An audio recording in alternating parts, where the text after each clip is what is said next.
Hey everybody, welcome back. These are some petty breakups because they're the best kind of breakups. Come on. Here are some iconic things me and my sister did to get rid of our dad's girlfriend. Say less, queen, but like say more too, because like I'm curious. My curiosity has peaked. Here are some iconic things that me and my older sister did to get rid of one of my dad's girlfriends. So just a little backstory. My dad cheated on my mum with this woman who obviously, surprise, surprise, was a younger woman, of course. They all do it. Anyway, me and my older sister did not like this girl because she didn't like us. And we gave her no reason to dislike us at first. Like, we were so nice to her considering she was a homewrecker. She used to pretend to like us to our face, and then we would hear her shouting at my dad, telling him that she wanted us to go home when we had flown all the way to New York to see him. Oh yeah, he left the country to live with her. So we already felt unwelcomed in our own dad's apartment, which was just not a nice feeling. So we had to take actions into our own hands. So first of all, which was probably the meanest thing we did, was we did use her toothbrush as a cleaning tool. Just like if anything needed a little clean, we would use her toothbrush to do that. Another thing we did, we kind of took this from Mean Girls because, like, you know, when they cut the holes in the shirts, my dad used to buy her like loads of really expensive clothes, so we would just like chop random like bits, so like it didn't actually look like a moth had like attacked it for like a few months, and then she'd be like, oh my god, like my sweater. We should have actually just kept the clothes and sold them, but we decided to destroy them. But that's stealing. Another thing, we actually felt a bit bad doing these things because you do get karma, and when you're watching this video, just know I would never do anything like this to someone again. I was like 9 years old and I absolutely hated a woman that had ruined my family. Fair. And caused my mum so much pain. But yeah, she had this favourite nail polish, like she loved it. Like she bought loads of them. So what I did is I got Gorilla Glue and I just like filled them all up with Gorilla Glue, so they were just not usable at all.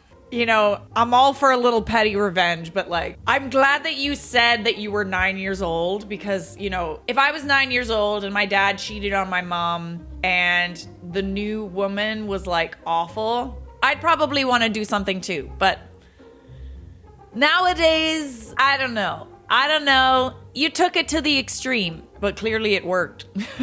Found almost $45,000 in lost money.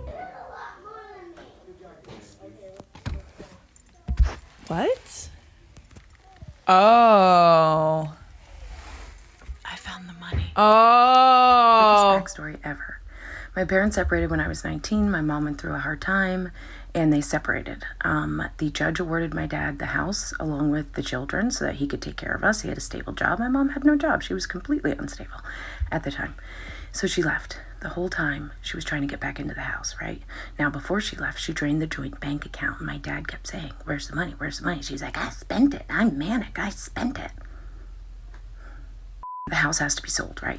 And she is like spitting bullets trying to get this house. And it got sold to me because I was the only one that could buy it, like in the family. So we bought it. And we've been here for almost 2.5 years. And my dad still lives with us because after the bank account was drained, he's retired. That was all his money. So guess what I just found? I found my daddy's money. Oh. I'm really happy. I like how your mom didn't think to like maybe remove that money before you moved in. Maybe she thought that you would never find it and she would just be able to like go there whenever she wanted to get it. But period. I love that for you, babe. Those are some nice crisp dollars. Nice crisp $100 bills you got right there. Toxic relationships are so funny. My neighbor just ripped up her husband's birth certificate and told him to shut up. You don't exist anymore. Wait, what?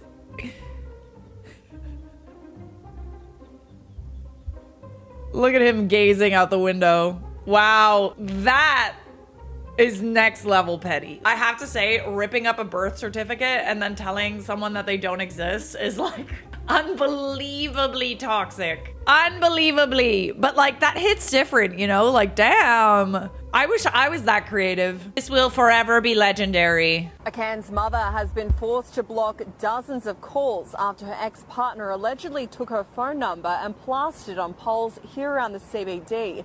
telling people to call up and impersonate Chewbacca for a chance to win $100. This would be the most childish breakup I've ever had.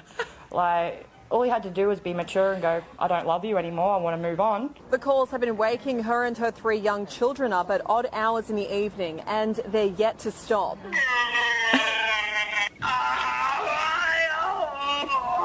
I won $500. Ow! Wow! Incredible. Incredible act of petty right there. May divorce be with you. Oh, that was a good one. Oh, that tickled underneath a little bit. Nice little tickle. Can I get $100? Oh yes, that's on my list of impressions I can do. One time I was sitting at a bus stop and I just like randomly made the noise. And then I actually heard someone respond to me in the distance. It was probably one of the most amazing experiences of my life. We had a full-on conversation in Chewbacca. Apparently the guy died of an overdose of high fives. Hilarious. The myth, the man, the legend. Like, I like how creative he was with it, you know?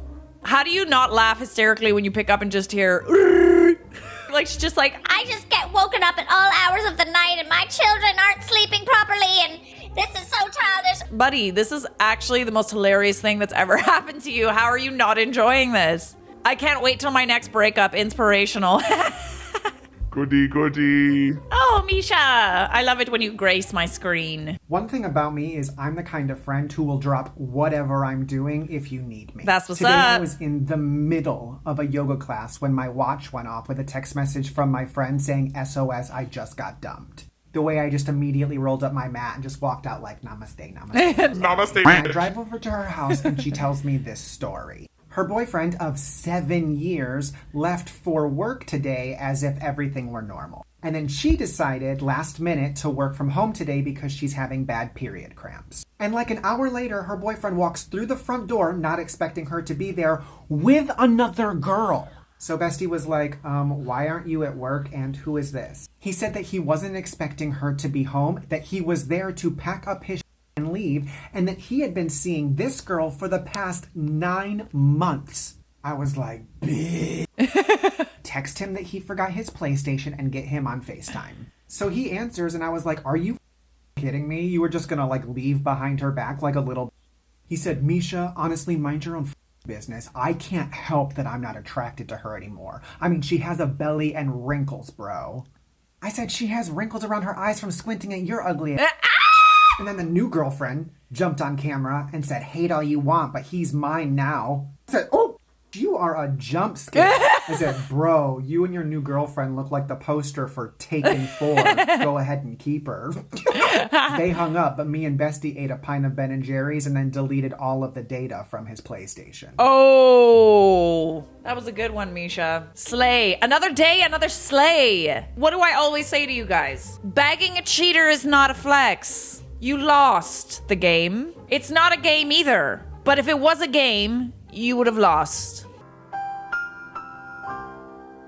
Hi, grab a seat. I'm gonna tell you about the most unhinged and petty thing I ever did after a guy broke up with me. Okay, set the scene. It's like February 2017, okay? I am a sophomore in high school, okay? And this boy that I was dating was a senior in high school. So, you know, I was like, oh yay, get the older boy. Anyways, red flag, okay? So we start dating and he gets a text message one day and his phone like lit up with the text message and I looked at it and it said, hey, is she gone yet? I want to come over. And so I asked him about this because I was like, the hell? He said, oh, it's just for a school project. Well, we went to different schools, so I was like, I had nothing, I didn't know, okay? So I was like, cool. Anyways, 3 weeks later, he breaks up with me and it's because he said he wants to live the college experience. And I was like, good for you. Okay. Anyway, I find out the very next day, not even 12 hours later, after, by the way, he was sobbing when he broke up with me and I was like, cool as a cucumber. Anyway, flash forward, 12 hours after he broke up with me, I see this little Snapchat and it's him with this girl he told me he was working on a school project with. And they were at a big rival game, like a big rival college basketball game. And it said, date night, with a heart next to it. And I was like, that's funny because we were on a date night too last night. Anyway, my best friend at the time, we're pissed, okay? We are super pissed about this situation. So we go to Walmart, we buy like 2,500 feet of saran wrap, we buy 500 plastic forks, and a bunch of toilet paper. So what did I do? What did we do? We parked down the street from his house, and we walked over in the dark, and we wrapped his car in the saran wrap. We wrote "fork you" on the forks, stuck them in the grass of his house. Nice. And I wrote on the toilet paper, "I know you're a piece of shit, here's something to clean yourself with."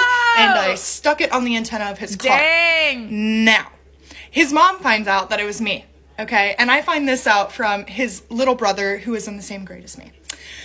And she thinks it's hilarious, okay? Well, anyways, they broke up after prom, and they don't talk anymore. But the guy that I started dating after he broke up with me, I'm now marrying in like 6 months. Oh. So good things happen. Yes, they do. And guess what? The best revenge is a life well lived.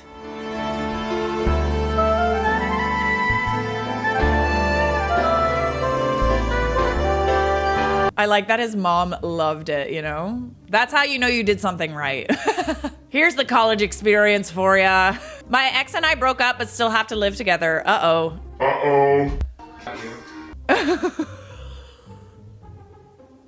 I'm glad that song exists, honestly. Like, it's just... I might kill my ex, not the best idea. His new girlfriend's next. I was just thinking about you. Oh, hello. Hello there. Was just thinking about you while I was listening to I Might Kill My Ex. Actually, it's called Kill Bill, but you know. He's so girly pop. Bro trying to get the house all to himself. Yeah, honestly, trying to make you a little uncomfortable there, I see. We'll get him back.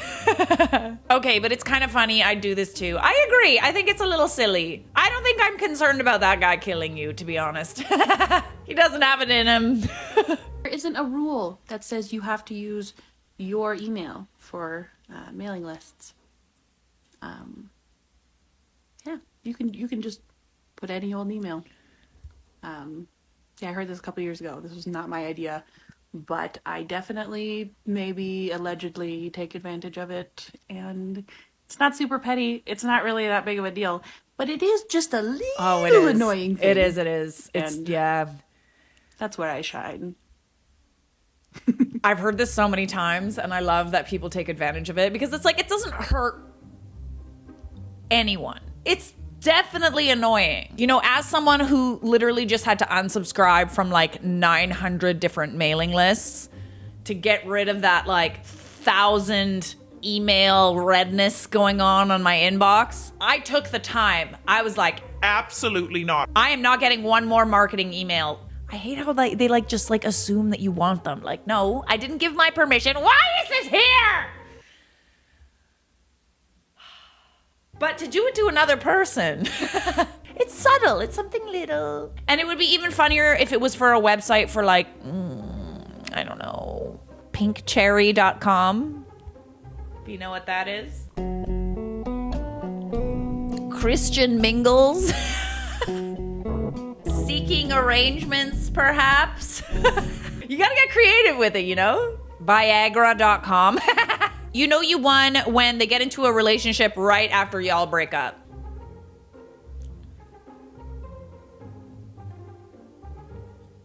How are you sure about that? Are we sure about that? They just couldn't be alone? Like, why did they win? Let's find out. What do the comments say? I have to work on myself before being in a relationship. I still love you. Starts dating someone 2 days later. Why did people say that? I don't want a relationship. And then meanwhile, breakup gets into relationship. They're so insecure they need someone 24/7. Yeah, that's like what I was leaning toward. I could see that. That means they've been talking to someone behind your back. Absolutely they are. Yeah, that's why I was like, are we sure? Are we sure? But then also, like, it's a good mindset to have, you know? Like, if someone could go and do something like that, then you won. You're out of a relationship that was no good for you. Let's switch that mindset up. Am I right? If people don't want to be in your life, no problem. Let it go. Easier said than done. Helps to say it out loud though, you know? Had a talk the other day with my now ex-fiance, and he was telling me that he wishes me the best and that I end up being so happy and that I find the person that will make me the happiest and all that stuff. And I looked at him and I said, well, the feeling is not reciprocated. Period. And he was like, what? And I was like, no. I genuinely hope you're happy. I hope you don't find somebody. And if you do find somebody, I hope that in 5, 10, 15 years down the road that you guys are together, that she looks at you one day and tells you that she doesn't love you anymore. And that she breaks your heart like you broke mine. Am I being petty? Yes. Am I being honest? Also yes. The fact of the matter is that when someone tells you that they wish you the best, they don't. They don't wish you the best. They hope that you have a really shitty life and that you get your heart broken exactly like they did. Just call it like it is. I hope you die. No. I hope you die. No, I hope that I wish you the best. But the best is also less than me. Subscribe!